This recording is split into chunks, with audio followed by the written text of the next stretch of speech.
Hello. Obviously, we've known each other for a long time, but for anyone who doesn't know who you are, could you do a little introduction? Sure. Yeah. Looking at you. Yeah. Looking at So my name's Hinako Omori.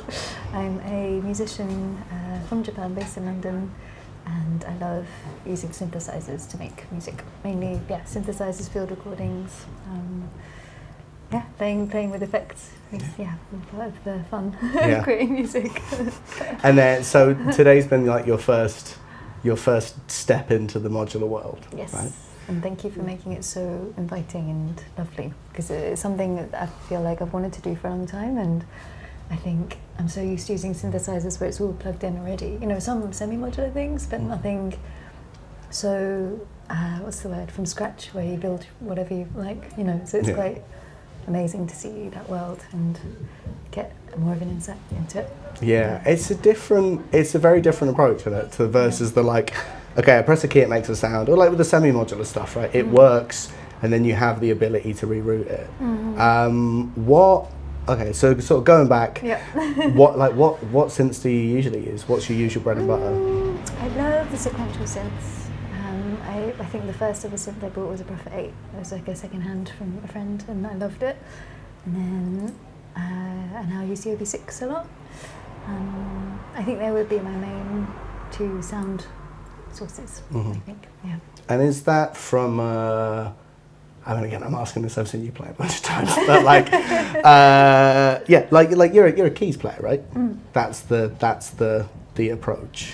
Yeah, I think, so I learned on piano initially, and I think when I first tried a friend's synthesizer, it just kind of blew my mind apart, because I was like, wow, you can make these sounds and make them so, like, you can tweak them on the fly as you're playing, which on a piano, of course, there's a lot of dynamic options you can do, and like with the touch, and you know, it's very sensitive instrument, of course, but I think I just wasn't aware of how much you could do with a synthesizer to make it more, you know, like dynamic in the moment, I guess. Yeah, I think I imagine going from something where, like, you know, it's a fixed instrument like the piano, right? It makes a certain sound. Like you're not doing like ripping super saws on a piano.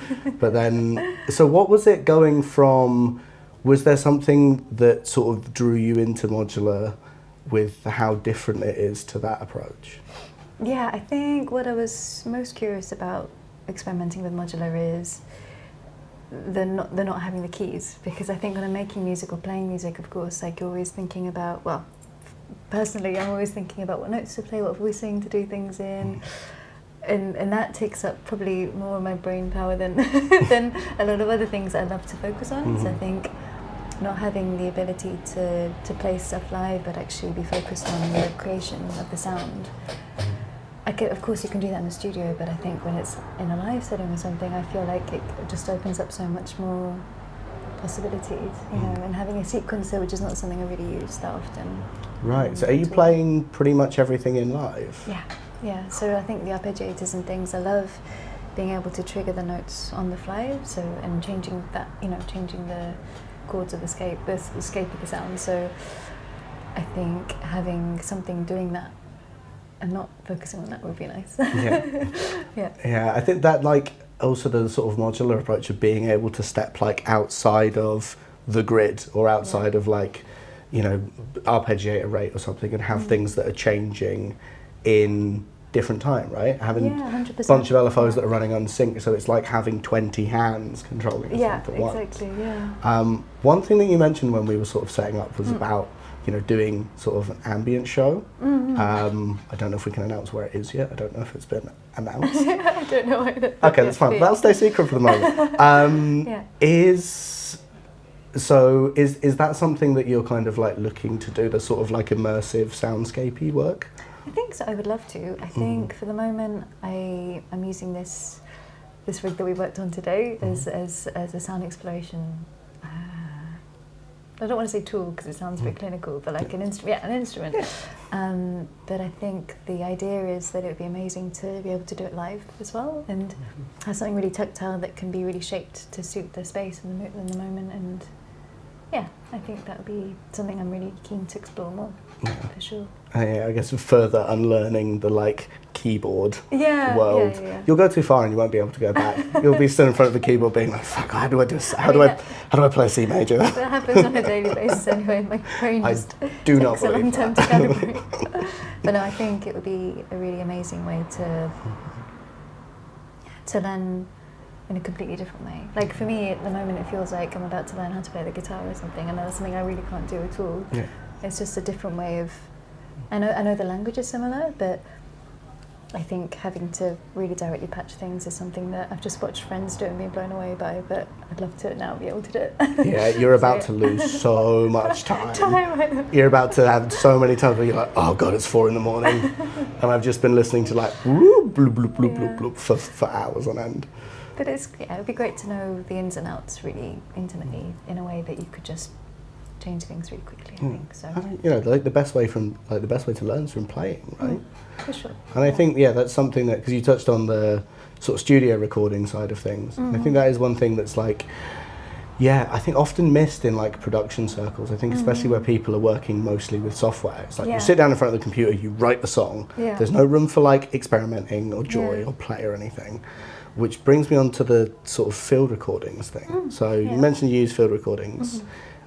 When you do so, is it sort of you gather sounds as and when you're out, and then you find a point and you're like, oh, I've got something for this, or do you do it more intentionally?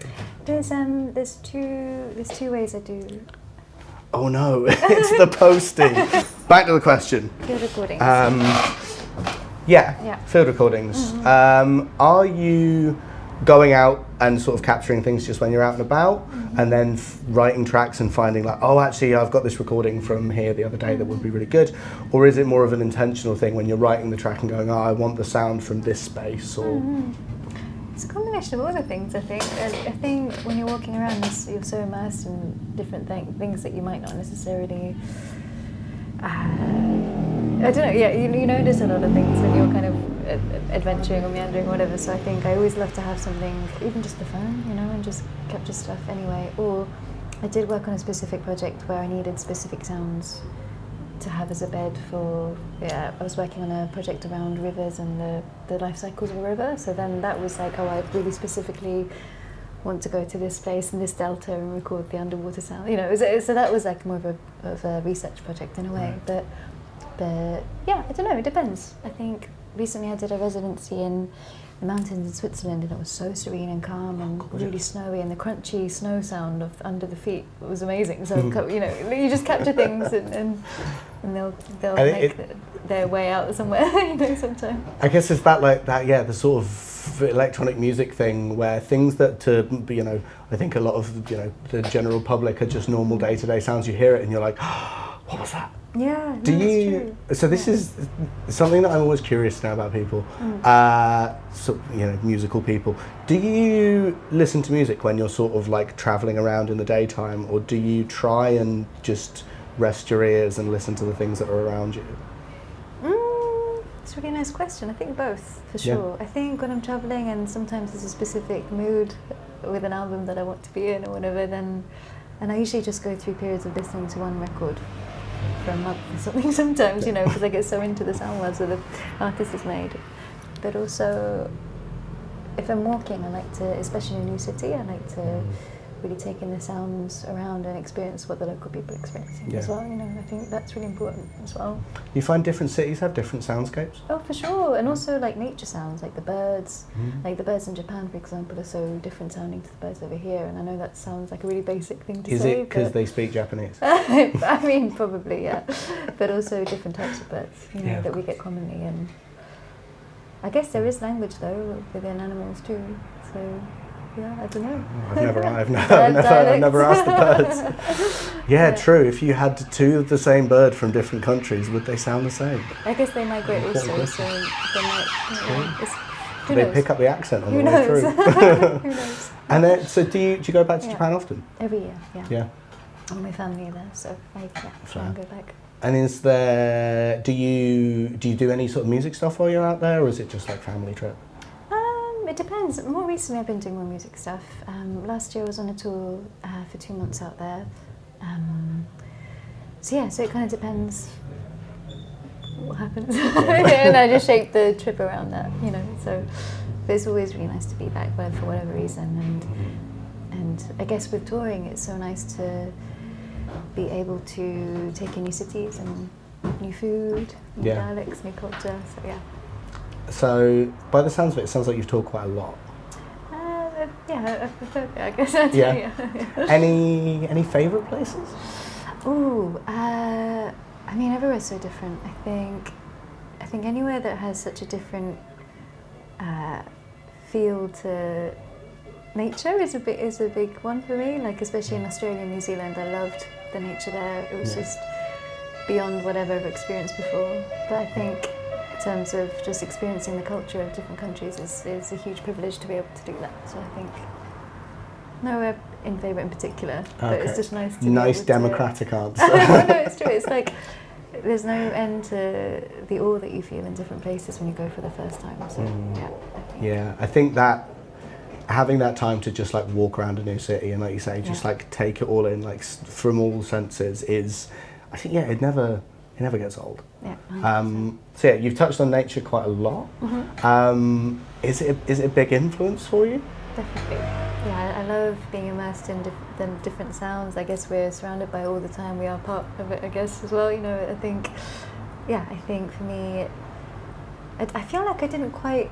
I always really enjoyed being in outdoor spaces, but I think until the pandemic, I think it took something like that to really, really make me appreciate the space and having access to outdoor, you know, like parks or being by the sea. Like every different aspect of that brings a different feeling, and it's just I think it's very calming for our bodies to be outside and connecting directly with nature. So I think it's really, especially when you live in a city, I think it's so important to have that.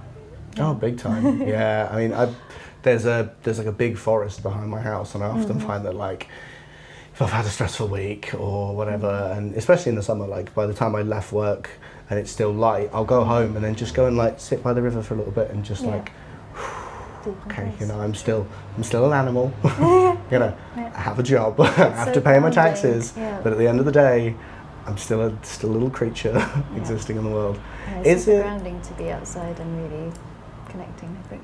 Yeah, and is it, I guess, so musically like an inspiration? Do you find that, do you get ideas, sort of like musical ideas, like when you're out in nature, or is it more of like absorbing the feeling and then putting that down in the studio?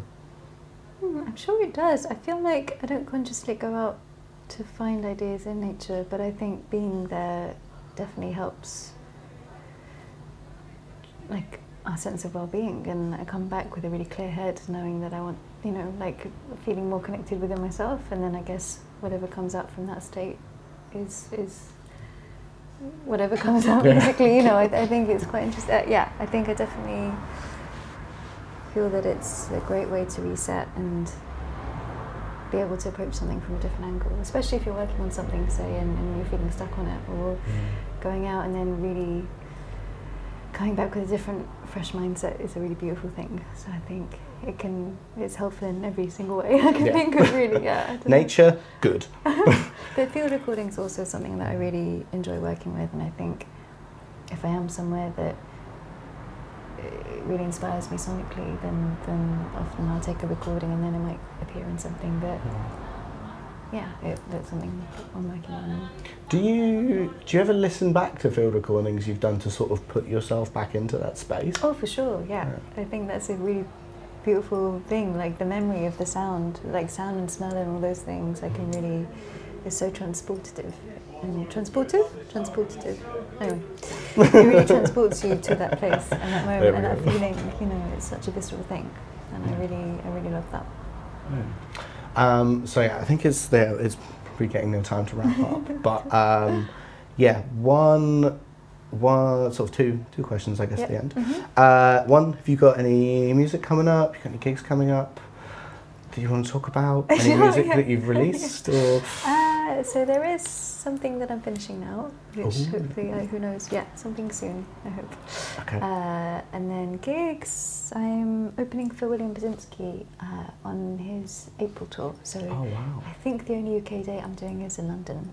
Okay. But it's on the 22nd, I think. Yeah, 22nd of April. Yeah, in Union Chapel. Nice. If anyone's in London, please come back. Cool. Because it'd be such an honour to hear William's music in that setting also. Like the acoustics in that church are crazy. So I think it would be very blissful to hear William's show there. For sure. And yours, of course. No, I'm really looking forward to the tour, definitely. Yeah. Nice, cool. And so you're doing the UK. So I'm assuming it's not just a UK tour. No, so William's touring all over Europe. I'm joining him in, I think, where am I joining him? Poland. So Warsaw, Berlin, Palisius, and Tallinn, and London. I think that's right. Nice, Yeah. cool. Might have to jump on a train to London. Please come, yeah, definitely. We'll save a seat for you for sure. Okay, cool. Yeah. Nice. And you'll look at it and be like, "There's a seat there with Ben's name on it. Where is it?" It's just me stuck on the train. And then last bit. Is there any bit of kit that you've owned over like the course of your musical career that's been like the one weird little exciting thing? It might be something you got secondhand, might be some like odd thing you picked up or something you took a chance on that you were like pleasantly surprised by. I feel like I'm pleasantly surprised by any musical instrument because it's such a joy, to connect with something. But I've really blanked on the company name. Hang on, maybe you can help me. It's they make the Chroma console. Oh, hologram.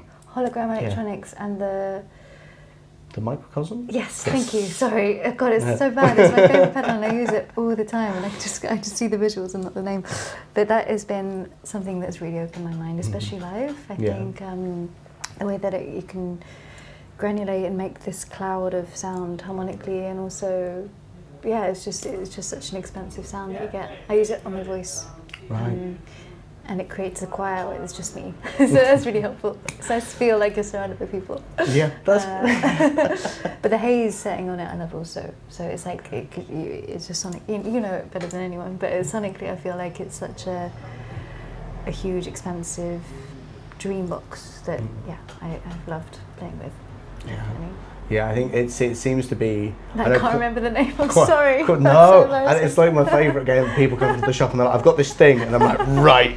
What does it look like? What does it look like? What colour is it? Yeah. What does it smell like? Yeah. It probably smells like marshmallows, I would say. Yeah. It looks like it smells like marshmallows. Cool. I think that's it. I think Cool. we're good to wrap up. Thanks for coming down. Thanks for having me. Really It's been appreciate so it. nice. Enjoy the See you modules. around. Will do. Thank you. Cool. Right. Cool. Bye. I never know how to. I know.